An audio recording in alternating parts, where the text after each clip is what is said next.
نحمدہ ونصلی علی رسولہ الکریم اما بعد۔ محترم حضرات سامعین کرام اور اسلامی مائیں اور بہنیں، پروگرام حی الفلاح میں آپ کا استقبال ہے۔ کل کی مجلس میں ہم نے سماعت کیا تھا کہ ہمیں چاہیے کہ دنیا میں رہ کر کے قناعت اختیار کرے، جو اللہ نے دیا ہے تھوڑا بہت اس پر راضی رہے، اور کسی سے بھی کسی قسم کی توقع اور لالچ اور مال بڑھانے کی زیادہ امید نہ کرے، تو انسان سکون، راحت اور اطمینان میں رہتا ہے، اپنی موجودہ نعمتوں کا شکر ادا کرتا ہے اور راحت ملتی ہے۔ آج بھی انشاءاللہ یہی مضمون چلے گا، اور آئندہ کل انشاءاللہ اسی سلسلے کے اندر تھوڑی ضروری بات پیش کی جائے گی۔ اس کا مطلب یہ ہے کہ یہ قناعت کا مضمون جو کہ اہمیت کا حامل ہے، قناعت بہت بڑی دولت ہے، اس لیے 3 دن چلے گا۔ آج کی مجلس میں شیخ الاسلام حضرت مفتی تقی عثمانی حفظہ اللہ الگ الگ ارشادات اکابر اور دوسری کتابوں کے ذریعے سے ان کے ملفوظات نقل کیے جاتے ہیں۔ فرماتے ہیں کہ جتنے بھی بڑے بڑے مالدار سرمایہ دار ہم کو نظر آتے ہیں، جو ملوں کے مالک ہے، کارخانوں کے مالک ہے، ان کے پاس کوٹھیاں اور بنگلے ہوئے، ان کے پاس کاریں ہیں، حشم و خدم نوکر چاکر ہے، بظاہر دیکھنے میں ایسا لگتا ہے کہ بڑے خوش عیش کی زندگی گزارتے ہیں، مزے میں ہے، لیکن اگر ان کے اندر سے ٹٹول کر کے دیکھو تو نظر آئے گا یہ لوگ اتنی مصیبتوں میں شکار ہے کہ کوئی حد اور حساب نہیں، اور ان مصیبتوں کا ہمیں علم ہی نہیں ہوتا۔ جب علم ہوتا ہے تب پتہ چلتا ہے کہ کس مصیبت کا یہ لوگ شکار ہے۔ ایک ایسا شخص کہ جس کی 1 گھنٹے کی آوک اور آمدنی 1 لاکھ روپے کے قریب تھی، دنیا کے مختلف دیشوں اور ملک میں اس کی کوٹھیاں، بنگلے، کارخانے، کمپنیاں سب موجود۔ میں قسم کھا کر کہتا ہوں، یعنی مفتی تقی صاحب فرماتے ہیں کہ میں قسم کھا کر کہتا ہوں، اس شخص کے گھر میں جھانک کر دیکھو تو پتہ چلے کہ کیسی کیسی مصیبتوں کے شکار ہے۔ اس کی بیوی مجھ سے آ کر کہتی ہے کہ یہ سب مال و دولت میرے لیے عذاب کا سبب بن گئے ہیں، میں کسی جھوپڑی میں رہ کر دال روٹی کھاتی، اس مال و دولت کے مقابلے میں میرے لیے 1000 گنا 1000 درجہ بہتر تھا۔ اب دیکھنے والے ان کے بارے میں کیا سوچ رہے ہیں؟ اندر ان کی حالت یہ ہے۔ اگر آپ ان دولت مندوں کو، مالداروں کی اندرونی زندگی کو جھانک کر ٹٹول کر دیکھو، اکثر یہی نظر آئے گا کہ جس کا نام راحت ہے، اطمینان اور سکون ہے، وہ ان کو حاصل نہیں۔ اگر پیسے مل گئے اور ان پیسوں کے ذریعے سے راحت ملی تو ان پیسوں سے کیا حاصل ہو گیا؟ اور اگر بالفرض اس جیسی پریشانی نہ بھی ہو تب بھی یہ دنیا کی طلب، دنیا کا بڑھانا، دنیا کی ممتا اس کے لیے ایک مستقل عذاب ہے۔ اس لیے کہ دنیا کا خاصہ یہ ہے کہ جتنا آدمی اس کے پیچھے بھاگتا ہے، یہ دنیا اس سے بھاگتی ہے، اور یہ دنیا کا طالب دوڑتے دوڑتے ہانپتے ہوئے مر جاتا ہے، لیکن مقصد ہاتھ نہیں آتا ہے، کیونکہ دنیا کا طالب کسی حد میں قرار ہی نہیں پکڑتا ہے۔ رسول اکرم صلی اللہ علیہ وسلم کا ارشاد ہے کہ طالب دنیا کا حال کہ اس کو اگر 1 میدان اور وادی سونے کی مل جاوے تو یہ تمنا کرے گا کہ 2 میدان مل جاوے سونے کے، جب 2 مل جائیں گے تو تمنا کرے گا کہ 3 ہو جاوے، اور انسان کا پیٹ قبر کی مٹی کے علاوہ کوئی چیز نہیں بھر سکتی ہے۔ جب تک زندہ رہے گا اسی کے اندر مبتلا رہے گا۔ جس آدمی کی ہر وقت یہ فکر ہو کہ فلاں چیز مل جاوے، یہ مل جاوے، اتنا بڑھ جاوے، فلاں چیز مجھے مل جاوے، یہ نہیں ملی، تو ہر وقت اس کی دوڑ دھوپ میں لگا رہے گا، یہ خود عذاب نہیں تو اور کیا ہے۔ لہذا جتنا بھی مال و سامان اور مالدار ہو، ان تمام اسباب کے ہونے کے باوجود پریشانی ہی میں رہے گا، راحت کی نام کی نشانی نہیں ہوگی۔ حضرت مفتی صاحب آگے فرماتے ہیں، راحت اگر کسی چیز میں ہے تو وہ قناعت میں ہے، یعنی جو کچھ اللہ تعالیٰ نے مجھے اپنے فضل اور کرم سے حلال طریقے سے دیا ہے، الحمدللہ میرے لیے وہ کافی ہے، اور اللہ تعالیٰ نے مشروع اور جائز طریقوں سے جتنی دنیا کی طلب کرنے کی اجازت دی ہے، اتنی طلب کرتا ہوں، جو مل گیا اللہ کا شکر ادا کرتا ہوں، اس کا احسان ہے، یہ ہے راحت۔ یاد رکھیے طلب دنیا اور حب دنیا کے ساتھ کبھی بھی قناعت جمع نہیں ہو سکتی، لہٰذا جو طالب دنیا ہوگا، جو دنیا سے محبت رکھنے والا ہوگا، اس کو کبھی بھی قناعت اور راحت حاصل نہیں ہوگی، وہ تو کہے گا اور مل جاوے اور مل جاوے۔ اور جو شخص طالب دنیا نہیں ہے وہ تو یہ سوچے گا ٹھیک ہے دنیا بھی ہمارے گزارے کا ایک حصہ ہے، اللہ تعالیٰ نے زندگی کے اندر ہمارے ذمے کچھ حقوق رکھے ہیں، بیوی بچوں کے، پڑوسیوں کے، بیماروں کے، ان فرائض کی ادائیگی کے لیے دنیا حاصل کر رہے ہیں، اور اس شخص کے دل میں دنیا کی محبت اور طلب اس درجے کے نہیں ہے تو اس کے نتیجے میں اللہ تعالیٰ اس کے دل میں قناعت اور راحت عطا فرمائیں گے، اور قناعت سے زیادہ اطمینان کسی چیز میں نہیں ہے۔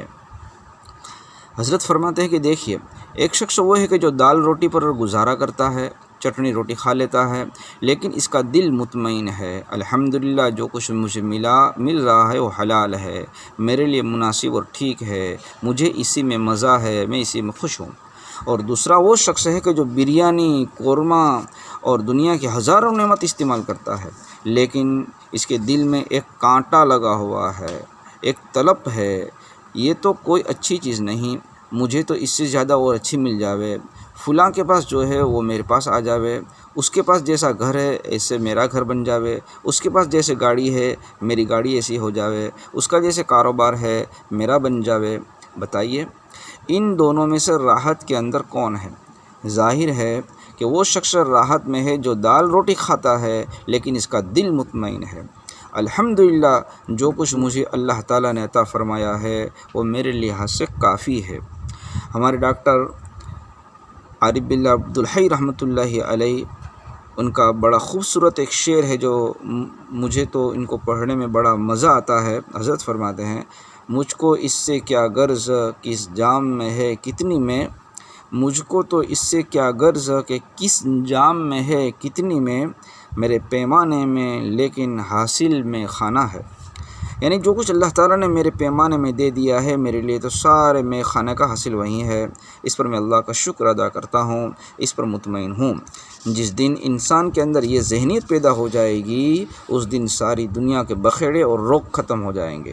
یاد رکھیے اس دنیا میں قناعت کے سوا راحت حاصل کرنے کا کوئی طریقہ نہیں ہے، اور جب دل میں قناعت نہیں ہوگی تو پھر طلب دنیا اور حب دنیا ہوگی، اور یہ طلب دنیا انسان کو رات دن پریشانی میں مبتلا کر دے گی۔ حضرت مفتی تقی صاحب ایک کتاب ہے ارشادات اکابر، اس میں فرماتے ہیں راحت اور چیز ہے اور اسباب راحت دوسری چیز ہے، اسباب راحت سے راحت حاصل ہو جانا کوئی ضروری نہیں ہے، راحت تو اللہ تعالیٰ کا عطیہ ہے، اور ہم نے آج اسباب راحت کا نام راحت رکھ دیا ہے۔ بہت سارا روپیہ رکھا ہوا ہو، کیا بھوک کے وقت وہ اس کو کھا جائے گا؟ اگر کپڑے کی ضرورت ہوگی تو کیا وہ روپیہ پہننے میں استعمال ہوگا؟ کیا گرمی لگنے کے وقت وہ پیسہ اس کو ٹھنڈی پہنچائے گی؟